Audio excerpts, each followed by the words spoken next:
आज आपल्याकडे एक लेख आहे एका नवीन डिजिटल उपक्रमाबद्दल, रेडिओ दिभो, साहित्याचा नवा डिजिटल आवाज. हा विषय म्हणजे साहित्य, तंत्रज्ञान आणि श्रोते यांच्यातलं नातं कसं बदलू शकतं किंवा नव्याने जुळू शकतं यावर आहे. ऐकायलाच इंटरेस्टिंग वाटतंय. नक्कीच. तर हा रेडिओ दिभो नक्की काय आहे? लेखाप्रमाणे divo.com म्हणून एक ऑनलाईन ई-बुक प्लॅटफॉर्म आहे. हो, माहिती आहे. त्याचे संस्थापक, सीईओ आणि film writer director Dilip Bhosale त्यांची ही कल्पना आहे. अच्छा.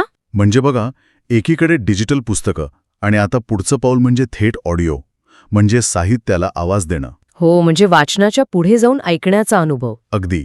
तर आज आपण काय करणार आहोत? रेडिओ दिभो काय आहे, त्याची गरज काय वाटते आजच्या काळात, आणि लेखात म्हटल्याप्रमाणे लेखक आणि ऐकणारे म्हणजे श्रोते यांच्यासाठी कायात वेगळं आहे, यावर बोलूया. हो, चला. की याची भूमिका दुहेरी आहे. म्हणजे कसं की एकीकडे जे मोठे प्रसिद्ध साहित्यिक आहेत त्यांच्या कामाचं परीक्षण, परीक्षण म्हणजे समीक्षा. हो, समीक्षा.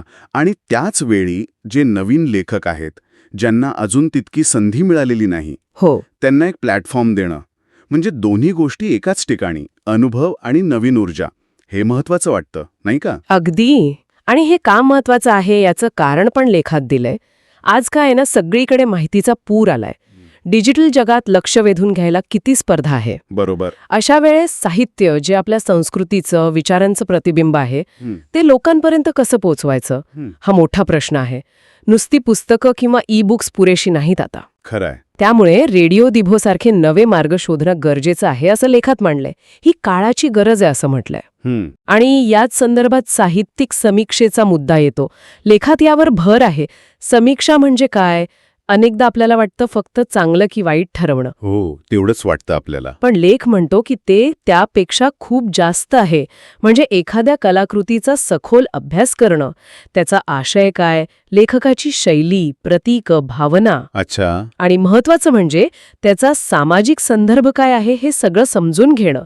म्हणूनच लेखात त्याला सांस्कृतिक पूल असं म्हटलंय. सांस्कृतिक पूल, छान शब्द आहे. हो, म्हणजे हा पूल लेखक आणि श्रोत्यांना जोडतो, त्यांच्यात संवाद घडवतो. आणि ही जी समीक्षेची गोष्ट आहे ती फक्त पंडितांपुरती नाही, तर सामान्य श्रोत्यांपर्यंत पोहोचायला हवी. आणि याच पोलाची गरज सगळ्यात जास्त कोणाला असेल तर नवीन लेखकांना. बरोबर. लेखात पण हा मुद्दा आहे की अनेक नवीन गुणी लेखक संधीअभावी मागे राहतात. त्यांचं काम लोकांपर्यंत पोहोचतच नाही. ही मोठीच अडचण आहे खरं तर. अनेक चांगले विचार, कल्पना योग्य संधी मिळत नाही, म्हणून समोर येत नाहीत. रेडिओ दिभो इथे लेखातल्या मांडणीनुसार एक महत्वाची भूमिका घेऊ शकतो. कशी? म्हणजे ज्यांच्याकडे पारंपरिक माध्यमं नसतील कदाचित, अशा नवीन आवाजांना तो एक, काय म्हणतात त्याला, मेगाफोन देऊ शकतो. हां, बरोबर. त्यांच्या कथा, कविता, विचार जास्त लोकांपर्यंत पोहोचले तर आपलं साहित्यविश्वच अजून चांगलं होईल. आणि हे फक्त लेखकांसाठी नाही, ऐकणाऱ्यांना पण नवीन दृष्टिकोन मिळतील. आणि हा जो आवाजाचा परीघ आहे तो फक्त आपल्यापुरता नाही आहे ना? म्हणजे लेखात जागतिक साहित्याचा पण उल्लेख आहे. अगदी. हा मुद्दा महत्वाचा आहे. रेडिओ दिभोचं ध्येय फक्त भारतीय साहित्यापुरतं नाही, तर जागतिक पातळीवरच्या साहित्याला जोडण्याचा प्रयत्न आहे. म्हणजे कसं? आज आपण ग्लोबल जगात आहोत, पण अनेकदा भाषेमुळे किंवा इतर कारणांमुळे वेगवेगळ्या संस्कृतींमध्ये साहित्य आपल्यापर्यंत येत नाही. रेडिओ दिभोसारखं माध्यम हे अडथळे कमी करू शकतं. म्हणजे कसं? आज आपण ग्लोबल जगात आहोत, पण अनेकदा भाषेमुळे किंवा इतर कारणांमुळे वेगवेगळ्या संस्कृतींमधलं साहित्य आपल्यापर्यंत येत नाही. रेडिओ दिभोसारखं माध्यम हे अडथळे कमी करू शकतं. अच्छा. जगात काय लिहिलं जातंय, तिथले लेखक काय मांडतायत, त्यांचे विचार काय आहेत, हे समजून घ्यायची संधी मिळू शकते. लेखात म्हटले तसं यामुळे वेगवेगळ्या संस्कृतींबद्दल आपला समज वाढेल, सहानुभूती वाढेल. हां, हे एका अर्थाने साहित्यातून होणारा आंतरसांस्कृतिक संवाद आहे. आजच्या काळात महत्वाचा आहे तो. विचार करा, समजा आफ्रिकन किंवा लॅटिन अमेरिकन साहित्याची समीक्षा मराठीतून ऐकायला मिळाली तर, हो, किंवा आपल्या एखाद्या लेखकाच्या कामावर जागतिक पातळीवर चर्चा झाली तर किती छान वाटेल. हे खरंच खूपच छान वाटतंय ऐकायला. आता जरा अजून खोलात जाऊया. म्हणजे या प्लॅटफॉर्ममुळे कोणाला नक्की कसा फायदा होईल? लेखात स्पष्टपणे सांगितलंय. सुरुवात करूया जे प्रस्थापित साहित्यिक आहेत त्यांच्यापासून. प्रस्थापित लेखकांसाठी काय? तर लेखाप्रमाणे त्यांच्या कामाचं निष्पक्षपाती, सखोल आणि अगदी भावनिक पातळीवर जाऊन केलेलं विश्लेषण मिळेल. अच्छा. अनेकदा काय होतं, लेखकांना असा प्रामाणिक आणि अभ्यासपूर्ण प्रतिसाद हवा असतो, जो फक्त पुरस्कार किंवा व्यावसायिक समीक्षेपलीकडचा असतो. हो, बरोबर. त्यांच्या कामाचे नवे पैलू कदाचित यातून समोर येतील, जी त्यांच्या लेखनाला एक नवी उंची देऊ शकते. आणि श्रोत्यांचं काय, म्हणजे जे ऐकणार आहेत त्यांच्यासाठी काय आहे यात? श्रोत्यांसाठी तर ही ज्ञानाची आणि अनुभवाची मोठी संधी आहे. लेखात म्हटल्याप्रमाणे त्यांना फक्त मनोरंजन नाही मिळणार, मग काय? तर वेगवेगळ्या देशांतील, समाजातील, संस्कृतींमधील साहित्याची ओळख होईल. शब्दांमधून विचारांना नवी दिशा मिळेल. म्हणजे नुसती कथा नाही ऐकायची, तर त्यामागचा विचार, संस्कृती, इतिहास हे पण समजून घ्यायचं. हा अनुभव श्रोत्यांना जास्त प्रगल्भ बनवू शकतो. आणि ज्यांना समजा वाचायला वेळ मिळत नाही, त्यांच्यासाठी साहित्याशी जोडलेला राहण्याचा हा चांगला मार्ग आहे. बरोबर. आणि तिसरा गट, नवोदित साहित्यिक, त्यांच्यासाठी काय आहे? नवोदितांसाठी तर हे म्हणजे वरदानच ठरू शकतं असं लेखाचं म्हणणं आहे. त्यांना फक्त प्रसिद्धी नाही, तर प्रेरणा मिळेल, प्रोत्साहन मिळेल. ते कसं? आपलं लेखन लोकांपर्यंत जातंय, त्यामुळे चर्चा होतीये हे बघून त्यांना अजून लिहायला ऊर्जा मिळेल. आणि जे मोठे लेखक आहेत त्यांच्या कामाचं विश्लेषण ऐकून स्वतःच्या लेखनात सुधारणा करायला मदत होईल. आणि ओळख? हो, सगळ्यात महत्त्वाचं म्हणजे साहित्याच्या जगात ओळख निर्माण करण्याची संधी मिळेल, जी अनेकदा सहज मिळत नाही. म्हणजे हे एकाच वेळी 3 वेगवेगळ्या गटांना, लेखक, श्रोते आणि नवोदित, काहीतरी महत्वाचं देतंय. हे बॅलन्स साधणं महत्वाचं आहे. आता या फायद्यांबरोबरच रेडिओ दिभोची काही वैशिष्ट्ये पण सांगितली आहेत लेखात. हो, आहेत. ती काय आहेत, ज्यामुळे हा उपक्रम वेगळा ठरतो? हो, काही वैशिष्ट्ये आहेत जी याची दिशा स्पष्ट करतात. पहिलं म्हणजे समीक्षा जी असेल ती अभ्यासपूर्ण तर असेलच, पण क्लिष्ट नसेल. म्हणजे ती फक्त विद्वानांना समजेल अशी जड भाषेत नसेल, सोप्या सहज भाषेत मांडणार आहेत, जेणेकरून सामान्य श्रोता पण त्यात रमेल आणि त्याला साहित्याची गोडी लागेल. हे खरंच महत्वाचं आहे. अनेकदा समीक्षा खूप अवघड वाटते. अगदी. इथे ज्ञान आणि सुलभता यांचा तोल साधण्याचा प्रयत्न दिसतोय. बरोबर. दुसरा मुद्दा आपण थोडा बोललोच, जागतिक साहित्याशी भारतीय श्रोत्यांचा संवाद. म्हणजे फक्त आपल्या भाषांमधलं नाही, तर इंग्रजी आणि इतर ग्लोबल भाषांमधल्या महत्वाच्या कामांची ओळख करून देण्यावर भर असेल. भाषांतरित साहित्यापलीकडे जाऊन. हो, मूळ संदर्भांसहित चर्चा होईल. हे म्हणजे जगाकडे बघायला एक नवी साहित्यिक खिडकी उघडण्यासारखं आहे. तिसरं वैशिष्ट्य तंत्रज्ञानाबद्दल आहे. बरोबर. टेक्नॉलॉजी. हो. तिसरं म्हणजे नवीन टेक्नॉलॉजीचा वापर. हा रेडिओ आधारित प्लॅटफॉर्म आहे, पण तो डिजिटल माध्यमातून पोहोचेल. म्हणजे पॉडकास्टिंग, स्ट्रीमिंग. अच्छा.